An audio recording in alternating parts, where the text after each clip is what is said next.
हम लोग पढ़ रहे थे कि कौन कौन से ऐसे फैक्टर्स हैं जो कि इंडिया के क्लाइमेट को अफेक्ट करते हैं।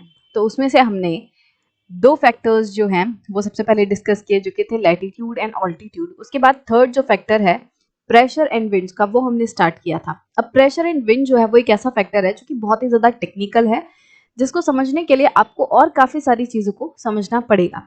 राइट। अब प्रेशर एंड विंड्स के अंदर भी काफ़ी सारी चीज़ें हैं जो कि इंडिया के क्लाइमेट को अफेक्ट करती हैं। मतलब कि प्रेशर एंड विंड्स में भी हमने काफ़ी सारी एक तरीके से कैटेगरीज बांट दी हैं, या अलग अलग और फैक्टर्स हैं प्रेशर एंड विंड्स के अंदर ही जो कि इंडिया के क्लाइमेट को अफेक्ट करते हैं। तो लास्ट वीडियो में हमने प्रेशर एंड सरफेस विंड्स के बारे में पढ़ चुका है कि हवा का दबाव कहीं पे कितना है, हाई प्रेशर, लो प्रेशर, इसके कारण जो है किस तरीके से क्लाइमेट अफेक्ट होता है। राइट। हाई प्रेशर और लो प्रेशर के कारण ही हवाएं जो है वो चलती हैं। राइट। एटमॉस्फेयर में जो गैसेस हैं, जब वो एक जगह से दूसरी जगह पे मूव करती हैं, तभी तो हम कह रहे हैं कि हवा चल रही है। और ये मूव क्यों हो रही है? क्योंकि कहीं पे हाई प्रेशर है, कहीं पे लो प्रेशर है। तो ये जो high pressure and low pressure है, उन्हीं के कारण हवा चलती है। और सरफेस विंड्स हमने जो है समझा था कि सरफेस विंड्स हमेशा high pressure to low pressure चल रही हैं। राइट। अब हम बात करेंगे अपर एयर सर्कुलेशन की। कल लास्ट वीडियो में हमने ये देखा था कि अर्थ के सरफेस पे कुछ हवाएं जो है वो चलती रहती हैं, जिन्हें हम सरफेस विंड्स कहते हैं।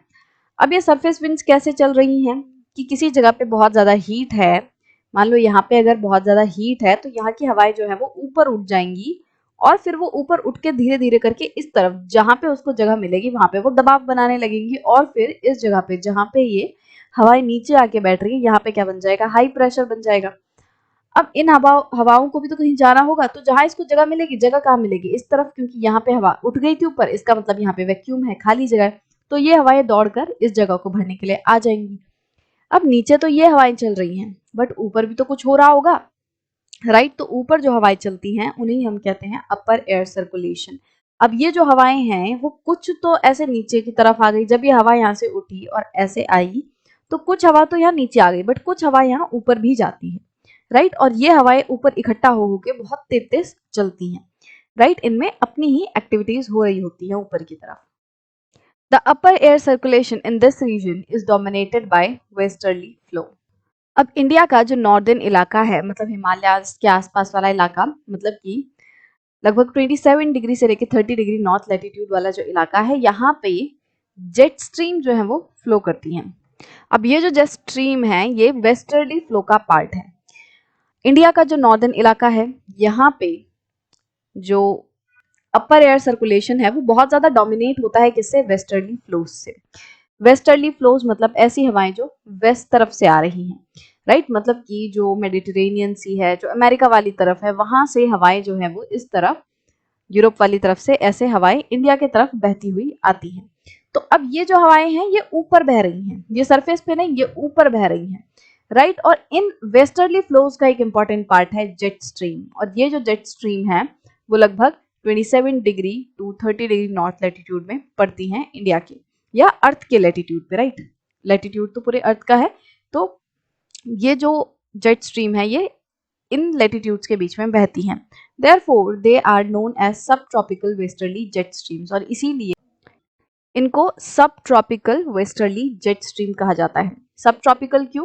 क्योंकि आप इसका लैटिट्यूड देखो, जो ट्रॉपिक ऑफ कैंसर है वो कहाँ तक होता है? वो 23.5 डिग्री सेल्सियस तक होता है। तो ये 23.5 से थोड़ा ऊपर है, 27 टू 30 डिग्री दिख रहा है। मतलब कि ट्रॉपिक ऑफ कैंसर से थोड़ा ऊपर वाला एरिया, उसे हम सब ट्रॉपिकल एरिया कहते हैं। तो सब ट्रॉपिकल इसलिए कह रहे हैं। और वेस्टर्ली जेट स्ट्रीम, क्योंकि ये वाली जो जेट स्ट्रीम है वो किससे अफेक्ट हो रही है? वो वेस्टर्ली फ्लो से अफेक्ट होती है। ये वेस्टर्ली फ्लो का पार्ट है, तो इसीलिए वेस्टर्ली और जेट स्ट्रीम इनका नाम है। राइट। तो इसीलिए पूरा नाम क्या बन गया? सब tropical westerly jet stream. Over India these jet streams blow south of the Himalayas all through the year accept in summer. अब इंडिया में अगर हम बात करें तो ये जो जेट स्ट्रीम्स हैं, सब ट्रॉपिकल वेस्टर्ली जेट स्ट्रीम्स, ये पूरे साल कहाँ पे फ्लो करती हैं? South of the Himalayas. They blow south of the Himalayas. तो मान लो हिमालयास यहाँ पे है, तो हिमालयास के साउथ में, मतलब इंडिया के तरफ जो है, ये पूरे साल बहती हैं। बट समर में क्या होता है? ये समर में ये हिमालयास के नॉर्थ में चली जाती है, मतलब चाइना वाली तरफ चली जाती हैं, हिमालयास को पार करके उधर चली जाती हैं। राइट। तो पूरे साल कहाँ बहती हैं? यहाँ हिमालयाज के साउथ में, मतलब इंडिया की तरफ बहती हैं। बट समर में क्या होता है? समर में वो दूसरी तरफ चले जाती हैं। The western cyclonic disturbances experienced in the north and northwest part of the country are brought in by this westerly flow. अब इंडिया का जो north and north western part है, वहां पे जो वेस्टर्न साइक्लोनिक डिस्टर्बेंसेस होते हैं, अब ये क्या होता है ये हम नेक्स्ट वीडियो में अलग से समझेंगे कि ये वेस्टर्न साइक्लोनिक जो डिस्टर्बेंसेस हैं वो क्या है। तो जो ये डिस्टर्बेंसेस होते हैं इंडिया के नॉर्थ एंड नॉर्थ वेस्टर्न तरफ, ये किस वजह से होते हैं? वो इन वेस्टर्ली फ्लोज के कारण ही होते हैं, राइट। मतलब कि ये जो हवाएं हैं, जेट स्ट्रीम, इनका नाम ही है जेट स्ट्रीम, बहुत तेज तेज ये जो हवाएं हैं वो ऊपर बह रही होती हैं और ये पूरा तूफान जो है, पूरा डिस्टर्बेंसेस जो है वो क्रिएट करती हुई चलती हैं। In summer the subtropical westerly jet streams move north of the Himalayas with apparent movement of the sun. अब समर में क्या हो रहा है? समर में जो जेट स्ट्रीम्स हैं वो हिमालयाज के नॉर्थ तरफ चली जा रही हैं with the apparent movement of the sun. अब ये जो मूवमेंट है वो क्यों हो रही है? क्यों पूरे साल भर जो है जो जेट स्ट्रीम्स हैं वो हिमालयाज के नॉर्थ तरफ बहती हैं और समर में उस तरफ, मतलब कि जो पूरे साल भर हिमालयाज के साउथ तरफ बहती है और समर में नॉर्थ तरफ चली जाती है। तो ऐसा क्यों? इसका कारण है इसके मूवमेंट ऑफ सन से। मतलब जो सन है वो जिस तरीके से मूव कर रहा है, जिस तरीके से अर्थ जो है वो टिल्टेड है, इस तरीके से अर्थ जो है वो टिल्टेड है, राइट। अर्थ की शेप ऐसी है, राइट, वो थोड़ी सी टिल्टेड है। अर्थ का जो झुकाव है, वो अर्थ जो रोटेट कर रही है, तो ये सारी चीजें मिलके इस चीज को अफेक्ट कर रही हैं। जब हम नेक्स्ट टॉपिक पढ़ेंगे द इंडियन मॉनसून, तो इस वाले टॉपिक में हम बहुत सारी चीजें और डिटेल में समझेंगे कि ये जो रिवर्सल हो रहा है, मॉनसून का रिवर्सल हो रहा है, वो क्यों हो रहा है, क्यों जो ये जेट है, जो जेट स्ट्रीम्स हैं, क्यों वो एक टाइम पे साउथ में, एक टाइम पे नॉर्थ में क्यों ऐसे बह रही है, क्यों शिफ्ट कर रही हैं। तो ये जो ITCZ पूरा कॉन्सेप्ट है ये हम उस वाले टॉपिक में समझेंगे। बट अभी के लिए आप इतना समझो कि ये जो जेट स्ट्रीम्स हैं वो साल भर हिमालयाज के साउथ में, मतलब इंडिया वाले हिस्से में बहती हैं और समर के टाइम में ये हिमालयाज के नॉर्थ में चली जाती हैं। अब जब ये हिमालयाज के नॉर्थ तरफ चली जाएंगी, राइट, इसका मतलब कि ये जो साउथ वाली हिस्सा है, यहाँ पे गैप हो जाएगा, यहाँ खाली हो जाएगा, वैक्यूम हो जाएगा, क्योंकि हवा तो इधर चली गई। अब जब यहाँ पे वैक्यूम हो जाएगा तो वो जो साउथ वेस्टर्ली विंड्स बहती बहती आ रही थी, उनको ये जो एरिया है वो अपनी तरफ आकर्षित करेगा, क्योंकि अब यहाँ लो प्रेशर हो गया, राइट। क्योंकि यहाँ पे क्या हो गया, हवाएं नहीं बह रही हैं, यहाँ पे गर्मी हो गई है, यहाँ समर है, राइट। तो अब यहाँ पे क्या हो जाएगा, यहाँ लो प्रेशर क्रिएट हो जाएगा और यही जो लो प्रेशर है ये फिर साउथ वेस्ट विंड्स को अपनी तरफ खींचेगा और यहाँ पे जो हमारे यहाँ मानसून आएगा वो आएगा।